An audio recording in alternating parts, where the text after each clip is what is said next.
तो साथियों, प्रताप क्लासेज के यूट्यूब चैनल पर आपका स्वागत है। तो आज है 5 फरवरी 2022 और 5 फरवरी 2022 के जितने भी इंडिया और वर्ल्ड के जो करंट अफेयर्स के क्वेश्चन बनते हैं तो आज उनका डिस्कशन करेंगे। पूरा वीडियो ध्यान से देखना और लास्ट में आपसे क्वेश्चन पूछूंगा जिसका जवाब आपको कमेंट बॉक्स में देना होगा। तो सभी विद्यार्थियों को गुड मॉर्निंग, राधे कृष्णा। जो भी विद्यार्थी हमारे इस चैनल पर नए हैं तो हमारे इस चैनल को सब्सक्राइब कर लें, इसके पास लगे बेल आइकन के घंटे को दबा लें ताकि हम जैसे वीडियो अपलोड करें उसका नोटिफिकेशन आप तक पहुंच जाए। वीडियो लाइक शेयर कर देना और पीडीएफ आपको इसकी टेलीग्राम पर प्रताप क्लासेस सर्च करके वहां से आप डाउनलोड कर सकते हो और इस वीडियो के डिस्क्रिप्शन में भी टेलीग्राम का लिंक है, वहां जाकर भी आप डाउनलोड कर सकते हो। तो आइए हम बात करते हैं आज पहले क्वेश्चन की। बहुत ही शानदार, हाल ही में Laureus world breakthrough of the year award के लिए किसे नामांकित किया गया है? तो ये किया गया है टोक्यो ओलंपिक विजेता नीरज चोपड़ा को। अभी Laureus world breakthrough of the year award के लिए नीरज चोपड़ा को नामांकित किया जा चुका है। अभी नीरज चोपड़ा को 2 सम्मानित भी इनको मिल चुके हैं। एक तो अति विशिष्ट सेवा से सम्मानित इनको किया गया है, एक इनको पद्मश्री से भी इनको सम्मानित किया गया है। तो पद्मश्री अवार्ड इनको सम्मानित किया जाएगा और अति विशिष्ट सेवा से भी इनको सम्मानित किया जाएगा। और ये Laureus world breakthrough of the year award के लिए भी नामांकित किए जा चुके हैं। मुख्य तथ्य देखो, टोक्यो ओलंपिक के स्वर्ण पदक विजेता नीरज चोपड़ा को प्रतिष्ठित 2022 Laureus world breakthrough of the year award के लिए नामांकित किया जा चुका है नीरज चोपड़ा को, और ये टोक्यो ओलंपिक के स्वर्ण पदक विजेता हैं। अब 5 नामांकित व्यक्ति और हो चुके हैं, वो देखो कौन कौन से हैं। एक तो है डेनियल मेदवेदेव, ये है ऑस्ट्रेलियाई ओपन उप विजेता। एक है एम्मा रादुकानु, ये है ब्रिटिश टेनिस स्टार। उसके बाद में है पेड्री, ये है बार्सिलोना और स्पेन के फुटबॉलर। एक है यूलिमार रोजस, वेनेजुएला एथलीट। एक है एरियन टिटमस, ये है ऑस्ट्रेलियाई तैराक।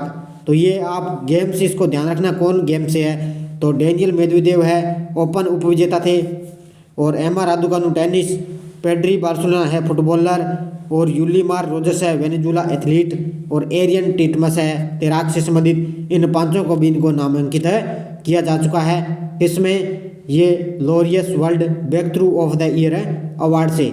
तो किन को नामांकित किया गया है? नीरज चोपड़ा को। अगला क्वेश्चन देखो, हाल ही में किस देश ने शीतकालीन ओलंपिक मेजबान के रूप में ईयर ऑफ टाइगर का स्वागत किया है? तो ये किया है चाइना देश ने। किसने? चाइना देश अभी आने वाले शीत ओलंपिक मेजबान के रूप में ये मेजबानी करेगा और अभी ईयर ऑफ टाइगर का स्वागत किया है चाइना देश ने। मुख्य तथ्य देखो, चीन वसंत महोत्सव मना रहा है और यह सबसे महत्वपूर्ण वार्षिक उत्सव है क्योंकि इसने चंद्रनव ईयर ऑफ टाइगर में प्रवेश किया है। चंद्रनव ईयर ऑफ टाइगर में प्रवेश किया है चाइना ने, और ये पिछले वर्ष lunar year of the ox के रूप में मनाया गया था। अब की बार ये बनाया जाएगा ईयर ऑफ टाइगर के रूप में, और पिछली बार बनाया जा चुका था lunar year of the ox के रूप में। तो ये चाइना ये बनाता है। तो ईयर ऑफ टाइगर 1 फरवरी 2022 से शुरू हो गया है और 21 जनवरी 2023 को ये समाप्त होगा।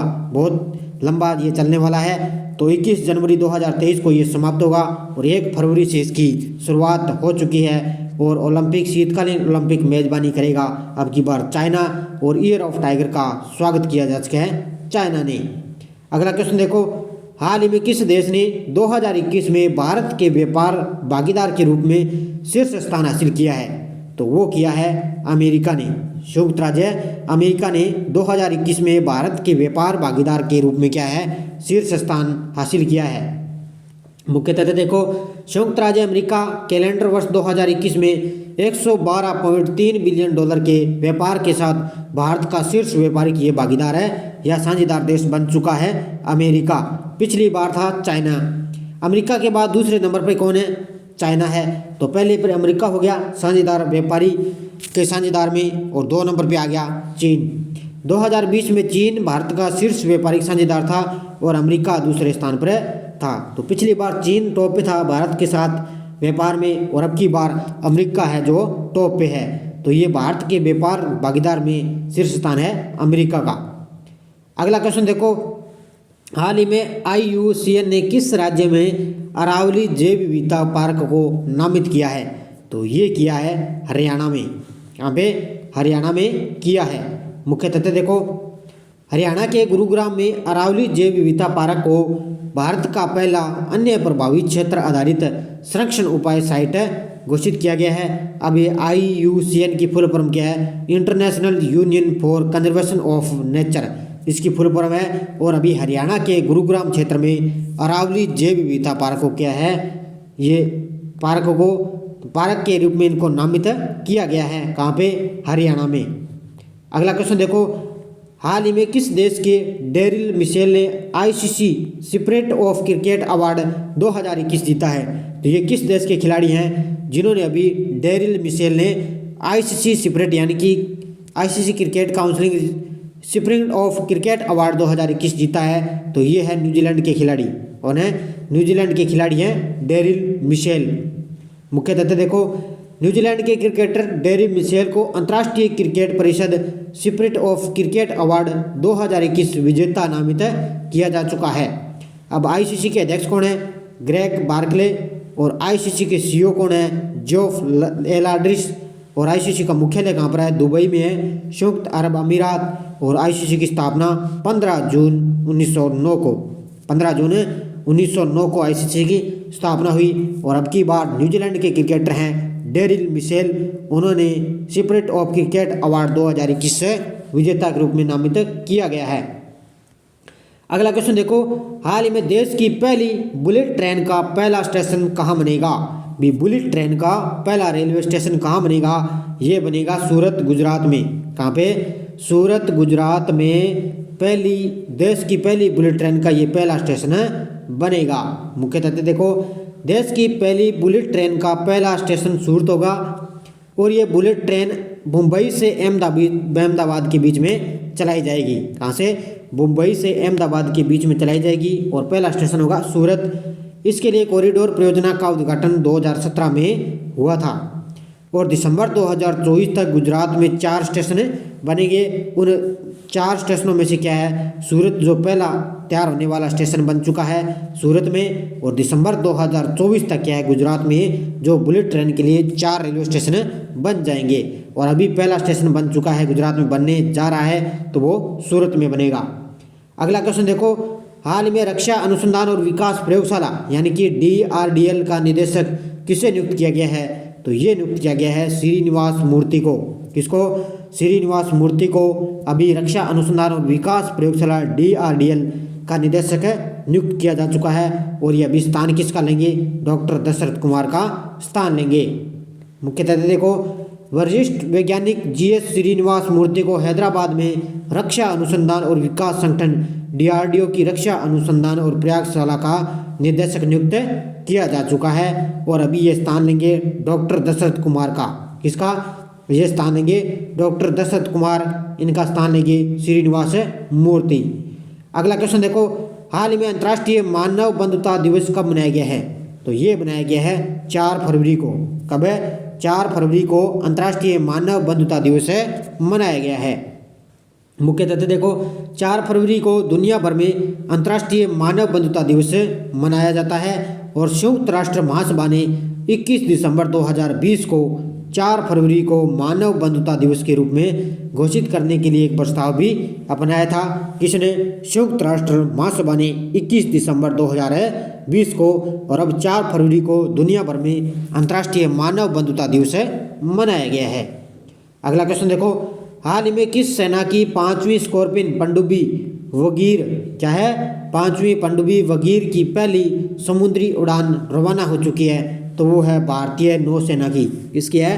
भारतीय नौसेना ने एक नई जो 5वीं स्कॉर्पियन पनडुब्बी, उसका नाम क्या है? वगीर है। और उसकी पहली समुद्री उड़ानें रवाना हो चुकी है। मुख्य तथ्य देखो, भारतीय नौसेना की ब्रांड नई पनडुब्बी वगीर नामक 6 फ्रांसीसी डिजाइन, इसका नाम याद रखना क्या है? वगीर। फ्रांसीसी डिजाइन स्कॉर्पियन श्रेणी की पनडुब्बियों में से 5वीं अपनी पहली समुद्री उड़ान पर रवाना हो चुकी है। और ये नौसेना के अध्यक्ष कौन है? Admiral R Hari Kumar. और भारतीय नौसेना की स्थापना हुई थी 26 जनवरी 1950 को। तो अभी वगीर नामक की एक पनडुब्बी है जो पहली समुद्री उड़ान में रवाना हो चुकी है, जो है भारतीय नौसेना की नई ब्रांड जो नई पनडुब्बी। अब पिछले वीडियो का क्वेश्चन देखो, हाल ही में किस शहर में भारत का पहला जियोलॉजिकल पार्क बनेगा? तो ये बनेगा जबलपुर मध्य प्रदेश में। कहाँ पे? जबलपुर मध्य प्रदेश में भारत का पहला जियोलॉजिकल पार्क है बनेगा। तो सभी विद्यार्थियों का कमेंट बॉक्स में जवाब सही था, तो सभी विद्यार्थियों को हार्दिक शुभकामनाएं। अब क्वेश्चन फॉर यू कल के लिए देखो, हाल ही में शिपुस्तिक गटर फेस्टिवल कहाँ मनाया गया है? शिपुस्तिक गटर फेस्टिवल कहाँ मनाया गया है? चंडीगढ़, लद्दाख, गोवा और त्रिपुरा। इसका जवाब भी आपको कमेंट बॉक्स में देना है। अब यस्टरडे देखो, हमारी तिब्बत में मानसरोवर झील के पास किस नदी का उद्गम होता है? अब कई विद्यार्थियों ने दिया था सतलज का, कई विद्यार्थियों ने दिया था ब्रह्मपुत्र का। तो ये तीनों नदियां हैं, सिंधु, सतलज और ब्रह्मपुत्र। ये तिब्बत में मानसरोवर झील के निकट क्या है? इन तीनों नदियों का उद्गम होता है, सिंधु, सतलज और ब्रह्मपुत्र। आगे और देखो, प्रायद्वीपीय भारत की सबसे बड़ी नदी कौन सी है? तो वो है गोदावरी। ये प्रायद्वीपीय भारत की यानी कि दक्षिण भारत में प्रायद्वीपीय भारत की सबसे बड़ी नदी गोदावरी। और अमरकंटक में कौन सी नदी का उद्गम होता है? तो वो होता है नर्मदा नदी का। तो सभी विद्यार्थियों का आंसर सही था, तो सभी विद्यार्थियों का हार्दिक शुभकामनाएं। अब नेक्स्ट और देखो, भारत का सबसे ऊंचा नदी बांध कौन सा है? भारत का सबसे लंबा बांध कौन सा है? अलमाटी बांध किस नदी पर है और किस राज्य में स्थित है? इसका तीनों का जवाब आपको कमेंट बॉक्स में देना है। भारत का सबसे ऊंचा बांध नदी बांध कौन सा है, सबसे लंबा बांध और अलमाटी बांध किस नदी पर है और किस राज्य में है? इसका जवाब भी आपको कमेंट बॉक्स में देना है, क्योंकि ये मैंने पीछे एक मुहिम शुरू कर दी है, क्योंकि आने वाले एग्जाम में जो ये मुहिम लेके आऊँगी सीधे सीधे क्वेश्चन आपको एग्जाम में मिल जाएंगे, क्योंकि इंडिया ज्योग्राफी से संबंधित ज़्यादा क्वेश्चन एग्जाम में क्या है, ज़्यादा गहराई से नहीं पूछे जाते। तो जाते जाते वीडियो को लाइक शेयर कर देना। और पीडीएफ आपको इसकी टेलीग्राम पर शाम को क्विज मिलती है, क्विज के बाद में आपको इसकी पीडीएफ उपलब्ध होती है। पहले क्विज मिलती है, उसके बाद में आपको इसकी पीडीएफ मिलती है। तो सारे विद्यार्थी वीडियो को लाइक शेयर कर दो। डेली आपको इंडिया करंट की क्लास मिलती है, लगातार एक मुहिम के साथ इस जो क्लास आपको मिल रही है। तो जितने भी आपके इंडिया में आपको दोस्त है, भाई बहन है, तो वीडियो को उनमें शेयर किया करो, क्योंकि छोटी सी क्लास है हमारी, डेली आपको मिलती है 10 या 15 मिनट की।